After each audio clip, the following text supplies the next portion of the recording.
சர்வதேச புது கிருபை திருப்பணிகள் வழங்கும் விண்ணொளி.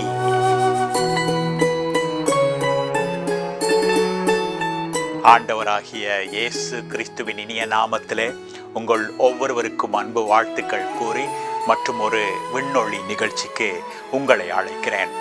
எப்படி இருக்கிறீர்கள் அன்பு சகோதர சகோதரிகளே? மீண்டும் உங்கள் ஒவ்வொருவரையும் சந்திப்பதிலே மிகுந்த மகிழ்ச்சி. விண்ணொளி எனும் எமது இந்த காலை சிந்தனை நிகழ்ச்சியை festaudio.net எனும் இணையத்திலேயும் மொபைல் போன்ஸ்களில் LTR.FM இணைய வானொலியிலும் சனி ஞாயிறு தினங்களில் காலை 6:45க்கும் திங்கள் முதல் வெள்ளி வரை காலை 7:45க்கும் நீங்கள் கேட்டு பயனடையலாம். இன்னும் வியாழக்கிழமைகளில் மாலை 5 மணிக்கும் விண்மலர் அல்லது சின்னஞ்சிறு விண்மீன்கள் போன்ற நிகழ்ச்சிகளையும், ஞாயிற்றுக்கிழமை பிற்பகல் 4 மணிக்கு விண்ணோசை என்னும் ஆராதனை நேரத்திலும் பங்கு பெற்றி பயனடையலாம். நல்லது அன்பு நேர் சகோதர சகோதரிகளே, இன்றும் கூட நாம் ஆண்டவருடைய வாக்கு தத்தத்துக்காக அவருடைய சமூகத்திலே காத்திருக்கும் பொழுது ஏற்ற வாக்குறுதிகளினாலே அவர் நம்மை பலப்படுத்த போகிறார் என்ற நம்பிக்கையோடு கூட அவருக்கு நன்றி கூறுவோமா? ஆமங்கள் பரம தகப்பனே, ஐயா, இந்த நேரத்திலே கூட உங்களுடைய சமூகத்திலே நாங்கள் ஒவ்வொருவரும் உங்களுடைய கிருபை நிமித்தமாய், அதாவது நிபந்தனையற்ற அன்பின் நிமித்தமாய் ஏற்றுக்கொள்ளப்படக்கூடிய அந்த நிலைமைக்காக உங்களுக்கு நன்றி செலுத்துகிறோம் ஐயா. இதுதான் நாங்கள் எல்லாரும் இந்த நேரத்திலே உங்களிடத்தில் நம்பிக்கையோடு கூட வரக்கூடியதாக இருக்கிறது ஐயா. ஆம் பரம தகப்பனை, இந்த நேரத்திலே வருகிற அனைவருக்கும் அப்பா ஏற்ற ஆலோசனைகளை சொல்லும்படியாக அவர்களை நீங்கள் ஏற்றுக்கொள்கிறபடியாக உங்களை ஸ்தோத்தரிக்கிறோம் ஆண்டவரே.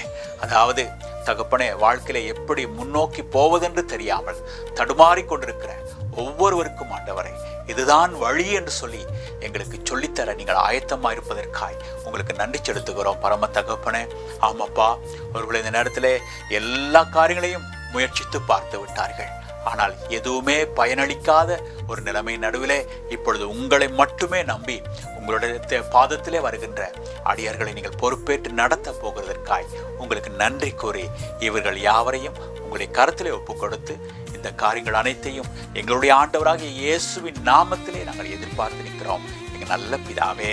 ஆமேன், ஆமேன், ஆமேன்.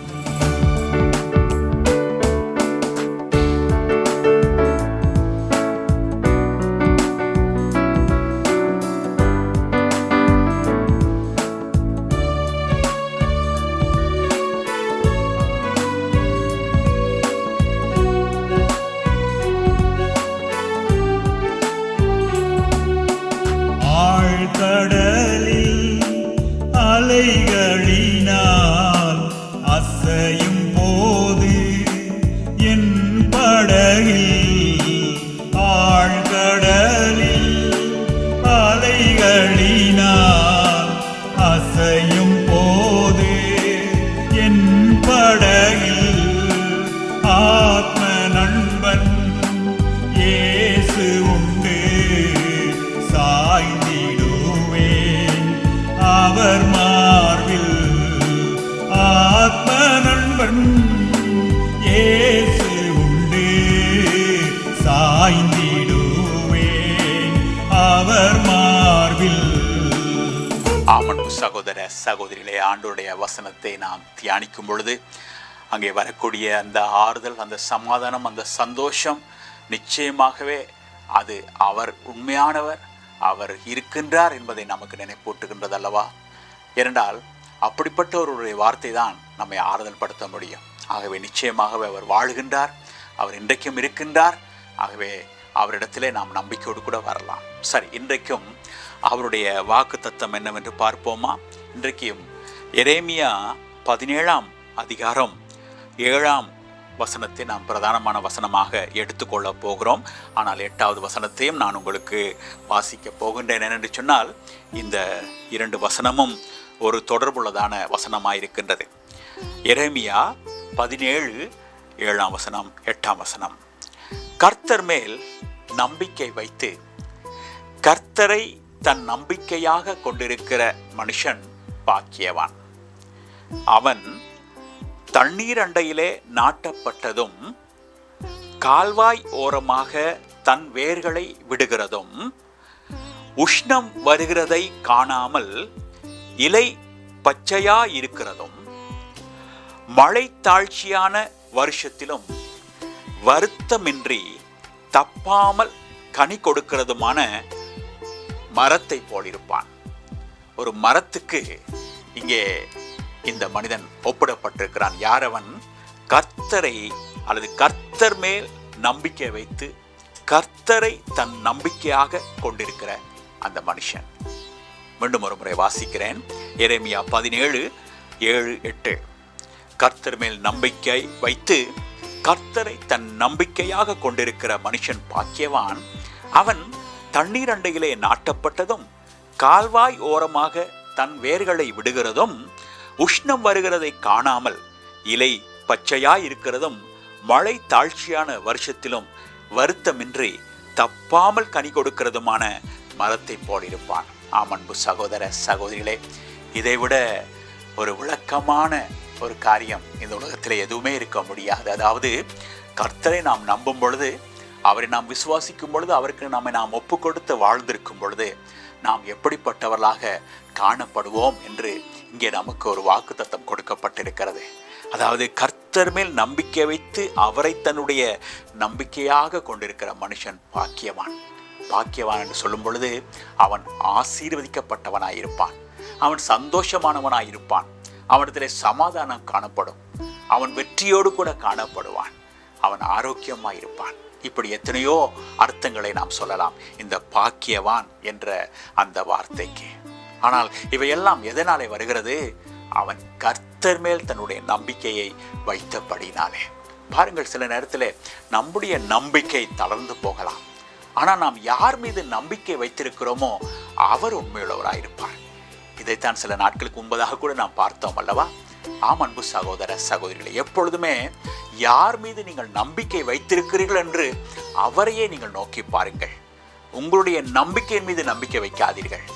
உங்களுடைய நம்பிக்கை ஒருவேளை குறைவுள்ளதாக இருக்கலாம், அது ஆட்டம் காண்கிறதாய் காணப்படலாம், அது குறைவுள்ளதாக இருக்கலாம். ஆனால் நீங்கள் யார் மீது நம்பிக்கை வைத்திருக்கிறீர்களோ அவர் மிகவும் நல்லவராயிருக்கிறார், அவர் ஒரு மகத்துவமான தேவனாயிருக்கிறார். ஆகவே தான் நீங்கள் ஆசீர்வதிக்கப்பட்டவர்களாய் இருக்க போகிறீர்கள். அதைத்தான் இந்த வாக்கியம் நமக்கு சொல்லுகிறது. அவர் மேல் நம்பிக்கையாய் இருக்கிற மனுஷன் பாக்கியவான். இப்பொழுது அவனை பற்றி சொல்லப்படுகிற இந்த மரத்துக்கு ஒப்பிடப்படுகின்ற காரியத்தை நாம் பார்ப்போமானால் ஆச்சரியமான ஒரு காரியமாக இருக்கிறது. அதாவது ஒரு செழிப்பான மரத்தை பற்றி சொல்லப்பட்டிருக்கிறது. ஒரு செழிப்பான மரம் என்று நாம் சொல்லும் பொழுது இந்த வசனத்திலே சில முக்கியமான காரியங்கள் சொல்லப்பட்டிருப்பதை நாம் அவதானிக்க வேண்டும். அதாவது இந்த மரமானது உஷ்ணத்தின் காலத்திலும் கூட, அதாவது சூரிய வெப்பத்தின் நடுவிலையும் கூட எப்படியா இருக்குமாம், அதனுடைய இலை காய்ந்து போகாது, உலர்ந்து போகாது, அது பச்சையாகவே இருக்கும் என்று சொல்லப்பட்டிருக்கிறது. அது மாத்திரமல்ல, மழை தாழ்ச்சியான வருஷத்தில், அதாவது மழை இல்லாத காலத்திலும் கூட அது என்ன செய்யுமாம், அது தப்பாமல் கனி கொடுக்கின்ற ஒரு மரமாயிருக்குமா. அதாவது கர்த்தர் மேலே நம்பிக்கை வைக்கின்ற ஒரு மனிதனுடைய வாழ்க்கையிலே என்னதான் குறைவுகள் காணப்பட்டாலும், அவனுடைய வாழ்க்கையில் எவ்வளவுதான் போராட்டங்கள் இருந்தாலும் அவன் கடைசி வரைக்கும் அவன் ஒரு பாக்கியவானாக, ஆசீர்வதிக்கப்பட்டவனாக, ஒரு கனி கொடுக்கும் மரத்தை போலவே இருப்பான் என்று இங்கே சொல்லப்பட்டிருப்பதை நாம் பார்க்கிறோம் அருமையானவர்களே. ஆகவே இன்றைக்கு ஆண்டவர் நமக்கு சொல்ல வருகிற காரியம் என்ன தெரியுமா? அன்பு சகோதர சகோதரிகளை, நீங்கள் அவரை நம்பி இருக்கும் பொழுது நீங்கள் சோர்ந்து போக வேண்டிய அவசியம் இல்லை. அவர் உங்களுடைய நம்பிக்கைக்கு பாத்திரமாக காணப்படுவார். அவர் உங்களை ஆசீர்வதிப்பது நிச்சயத்திலும் நிச்சயமான ஒரு காரியமாயிருக்கிறது. சூழ்நிலைகள் எப்படி இருந்தாலும் பரவாயில்லை, என்ன போராட்டத்துக்கூடாக நீங்கள் போய்கொண்டிருந்தாலும் பரவாயில்லை. சூழ்நிலையின் அடிப்படையிலேயோ அல்லது உங்களுடைய வாழ்க்கையின் அடிப்படையிலேயோ செயல்படாமல் அவர் தம்முடைய அன்பின் நிமித்தமாகவே செயல்பட போகிறார். உங்களுடைய வாழ்க்கையிலே தம்முடைய கிருபை நிமித்தமாக அவர் உங்களை ஏற்றுக்கொள்ளப் போகிறார். ஆகவே உங்களுக்கு நம்பிக்கை உண்டு அல்லவா? ஆகவே அவரிடம் வரும்படியாக நீங்கள் அழைக்கப்படுகின்றீர்கள். ஒரு ஆரோக்கியமான, ஒரு செழிப்பான, தலை தோங்குகின்ற ஒரு மரத்துக்கு ஒப்பான வாழ்க்கையை அவர் நமக்கு தர காத்திருக்கும் பொழுது நாம் ஏன் அதை பெற்றுக்கொள்ளக்கூடாது அன்பர்களே? ஆகவே இப்பொழுதே நாம் அவரை நம்பி அவரிடத்திலே வருவோமா?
சித்தம் போல் நடத்திடுமே.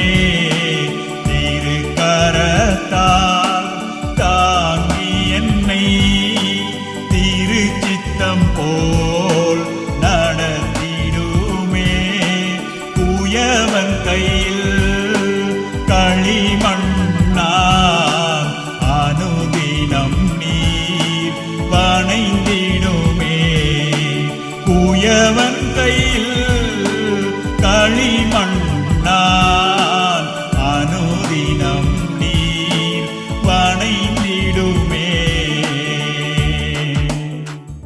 அன்பு சகோதர சகோதரிகளே, அவர் நமக்காக தம்முடைய உயிரையே கொடுத்து நம்மை மீட்கின்ற ஒரு ஆண்டவராக காணப்படுகிறார். ஆகவே தான் நமக்கு நம்பிக்கை உண்டு. நமக்காக உயிரை கொடுத்தவர் நமக்காக மற்றதை செய்ய மாட்டாரா என்ற கொடுப்பதற்கு அரிதானதையே கொடுத்து விட்டார் அல்லவா? ஆகவே நாம் நம்பிக்கையோடு அவரிடத்தில் வரலாம். இப்பொழுதும் நாம் எல்லாருமாக அவரை நோக்கி பார்ப்போமா? பரம தகப்பனே, ஐயா, உங்கள் மீது நம்பிக்கை வைக்கிறவர்களே ஒரு செழிப்பான மரத்துக்கு ஒப்பிட்டு சொன்னீர்களே. அவர்கள் பாக்கியவான்களாய் இருப்பார்கள், அவர்கள் சந்தோஷமாய் இருப்பார்கள், அவர்கள் ஆசீர்வதிக்கப்பட்டவர்களாய் இருப்பார்கள் என்று சொல்லி அப்பா இந்த காலையிலே எங்களுக்கு உற்சாகமான வார்த்தைகளை சொன்னீர்களே. ஆகினாலே தகப்பனே, இதோ நாங்களும் கூட இப்பொழுது உங்களை நம்பும்படியாக உங்களுடைய பாதத்திலே வருகின்றோம் ஐயா. தகப்பனே, ஒருவேளை எங்களுடைய நம்பிக்கை குறைவுள்ள ஒரு நம்பிக்கையாய் காணப்படலாம். ஆனால் நீங்களோ நிறைவானவராய் இருக்கிறீர்கள் ஐயா. உங்களுடைய கிருபையின் அடிப்படையில் எங்களை ஏற்றுக்கொண்டு எங்களை வழிநடத்த ஆயத்தமாக இருக்கிறீர்களே. ஆகவே நம்பிக்கையோடு வருகிறோம் அப்பா. உங்கள் மேல் நம்பிக்கை வைத்து அப்பா உங்களை தன்னுடைய நம்பிக்கையாக கொண்டிருக்க நாங்கள் விரும்புகிறோம். ஆகவே அதற்கு கூட உங்களுடைய பலன் தான் எங்களுக்கு தேவையப்பா. எங்களை எல்லா வேளைகளிலேயும் தாங்கி பாதுகாத்து கொள்ளும்படியாக எங்களை உங்களுடைய கரத்திலே ஒப்பு கொடுக்கிறோம் ஐயா. எங்களுக்கு உங்களுடைய ஆசீர்வாதம் வேண்டும், உங்களுடைய பாதுகாப்பு வேண்டும், உங்களுடைய பராமரிப்பு எங்களுக்கு வேண்டும் ஐயா. ஆகவே எங்களை முழுவதுமாய் உங்களுடைய பாதத்திலே கொண்டு வந்து ஒப்பு கொடுக்கின்ற இந்த வேளையில எங்களை ஏற்றுக்கொண்டு எங்களை ஒரு பச்சையான ஒலிவ மரத்தை போல எங்களை ஆசீர்வதிக்கிற ஒரு ஆண்டவராய் நீங்கள் காணப்படுகின்றபடியால் உங்களுக்கு நன்றி கூறுகிறோம் பரம தகப்பனே. ஆமையா, தலை தோங்குகின்ற ஒரு மரமாக, ஒரு செழிப்பான ஒரு மரமாக எங்களுடைய வாழ்க்கையும் காணப்படட்டும் ஐயா. ஒப்பு கொடுத்து விட்டோம். பொறுப்படுத்துவதற்காக ஸ்தோத்திரம். ஆண்டவராகிய இயேசுவின் நாமத்திலேயே இவைகள் அனைத்தையும் எதிர்பார்த்து நிற்கிறோம் எங்கள் நல்ல பரம தகப்பனே. ஆமேன், ஆமேன், ஆமேன். நல்லது அன்பு சகோதர சகோதரிகளை, மீண்டும் நாளைய தினம் மற்றும் ஒரு விண்ணொலியிலே உங்கள் அனைவரையும் சந்திக்கும் வரையிலே உங்கள் அனைவருக்கும் கர்த்தருடைய ஆசீர்வாதத்தை நிறைவாக கூறிக்கொண்டு நன்றியோடு விடை பெற்றுக் கொள்வது உங்கள் அன்பு சகோதரன் சாம் போல். வணக்கம் நேயர்களே.